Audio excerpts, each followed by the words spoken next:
Hey, good evening. My name's Jordan Skang, and this is the Just Bake case study for the business class. On the next slide.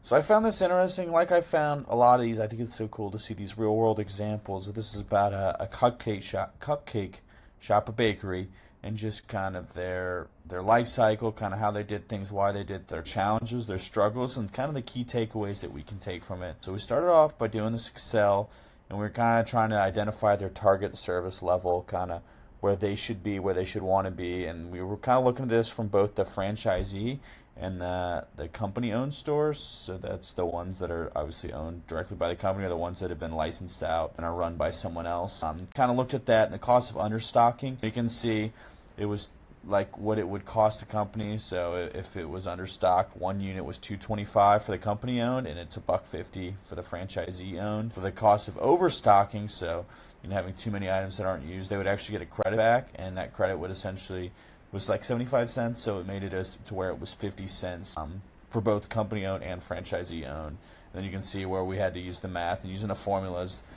with these overstock and understock. We were able to find the franchisee and the company owned best service level, which I'll talk to on this slide.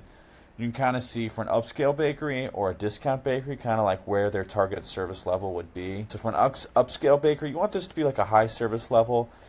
It's high margin, so if it's costing you, we're obviously using cupcakes here, but if you think about it, it's like if it only costs you $1 to make the cupcake, but you're selling it because you've got this nice feel or you're viral. I think of the Cake Boss or like DC Cupcakes when that was that TLC show. I'm sure they could sell cupcakes for $20 each just because of that notoriety. If it's costing you $1 to make, that's $19. So you want to have a high service level. You don't want people to go without. You want to be hitting that 98, 99, 100% selling, where you're not turning anyone away because the margins are so high. You want to waste as little as possible. Where the discount bakery, I think of like those bread outlet stores almost, where it's really cheap and it's just a lower service level there because it's low margins. They're not. It might cost them $1 to make the cupcake, and they might be selling it for $1.25. So it's like if you're not making a sale, then like if you run out, then you're losing 25 cents in theory. But if you're left holding the bag of having 100 extra cupcakes at the end of the day, you have $125 you're losing out on. So really, to be considered efficient in this is running out of cupcakes. You want to expend all your inventory every single day. And here's some examples of like other sectors and what a high service level in that sector or an item might be vice a low service level. So for the aviation and the flying community, for like a major airline, a high service level would be a critical engine part, something that has to get that flight going. You think of Southwest and Delta, there's something in the engine or a part that plane needs to fly. They can't run out of stock, because if they do, now the plane's grounded. Now they have to use another. Now these people have canceled flights because it's on the airlines. They got to get a hotel room. So there's a huge cost implication.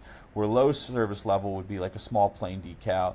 Something that maybe you'd want to put on a personal plane or an upgrade, where it's like you can still fly without it, but it might just be like a nicey or something you want. Where it's like, yeah, you want to sell all those. There's no reason to have tons of these extra in inventory. There's not as high a demand per se too.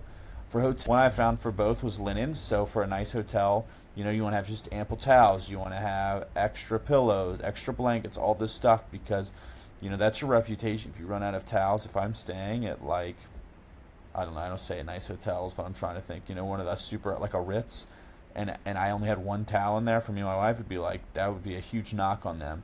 But a low service level would be like a hostel. You like rent the towels there. It's like they charge you extra. It's not as important. It's kind of comes at that cost. And from the entertainment, so high service level, it's interesting to me because I think of high service level versus low service level being just totally cost dependent in terms of like what's more expensive, what's cheaper, and that's not something that would be entertainment sector. Movie theater popcorn, high service level.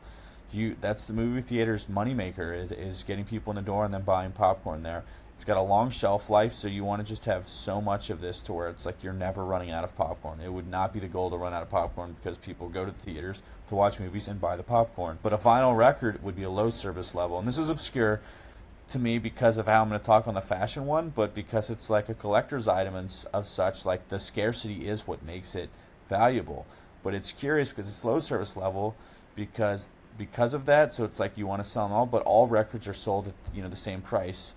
So it's like you might pay $10 for the record, but because there's only 500 made, or like obviously it's not 500, but because records are so old, they're not as many out there. It's low service level. But in talking about the value, the price tag on it, luxury handbags. If someone's going to Louis Vuitton to buy a nice handbag, they want to sell them that $25,000, $30,000 bag. It would be a huge margins on those. So running out of bags, not having that bags would be a huge loss for that company. But a trend-based t-shirt would be a low service level. It's like, yeah, it's just like make a bunch of shirts and sell them all out, thinking like Final Four. It's like they just make 3,000 of each shirt to sell at the venue, and then the goal is to sell them out. They don't really last after that, so you wouldn't want to hold inventory or have any extras that aren't sold. And then for technology, I'm thinking of a data center, having a replacement server. If one goes down, you need to have that up and running right away, because you're losing so much money for every minute that thing's not on. But if you're going to buy a laptop or something, a specific laptop model, it's like maybe I'm getting the version 11 instead of 12, or it doesn't have this thing. It's like that's more interchangeable. The goal would be to sell all the laptops.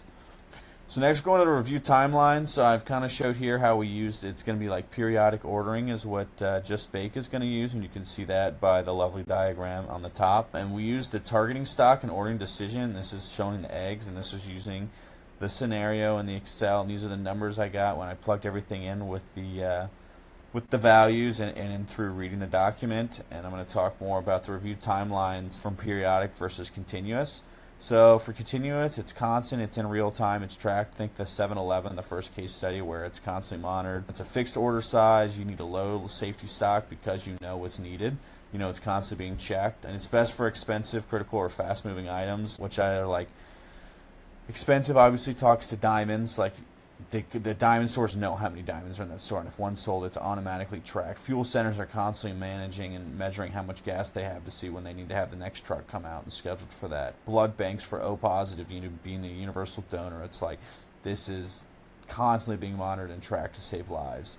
But for periodic reviews, it's occasional, it's scheduled out, so maybe we're going to review what we have every 2 weeks, and then we're going to assess from there. And this is variable how much they're ordering, because they're ordering based on what they expend, but it's not always the same amount. And you need a much higher safety stock because it takes lead time and review periods. If you're reviewing every 2 weeks, you're going to need to hold more in case you sell a bunch this week, and you're not going to reassess next week, so you want to make sure you still have some.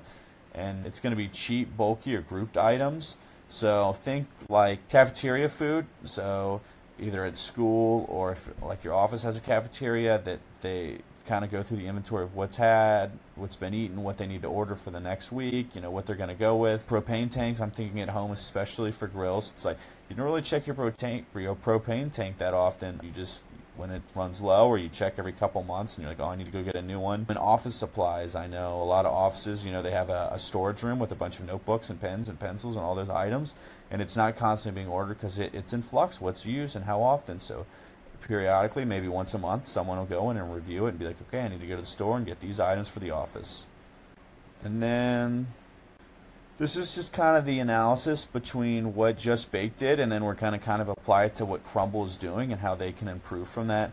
So some of the key factors that caused it to overexpand, they bit off more than they could chew. They tried to do too much too quickly, and that really hurt them, as well as the cupcake fad fading.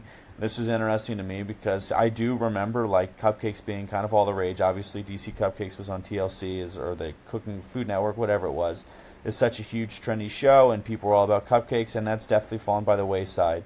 It wasn't very flexible logistics blueprint they had, mostly with having to bake and then ship out, and then there was the procurement crisis that they ran into as well. So these were all takeaways that Crumbl can build off of and help expand their empire, if you will. They need to monitor their expansion rate, how quickly they're doing that, and their locations. Maybe not trying to go on all high scales. Crumbl's done great at doing these, these strip malls, maybe not in the nicest areas, and it's like cheap rent, cheap overhead in that sense. Over diversifying is something they need to make sure they do with a plan, or they stick to, they're a cookie place. I know they're looking to expand in other stuff, but as you expand with ice cream, now it's perishable. Now you need freezers. Now you need to have more footprint in store. Now you have more products you got to keep. So just things like that they can monitor. And lastly, baking on site, which is something that the Just Bake didn't do. But baking in store allows so much more flexibility in terms of the logistical blueprint.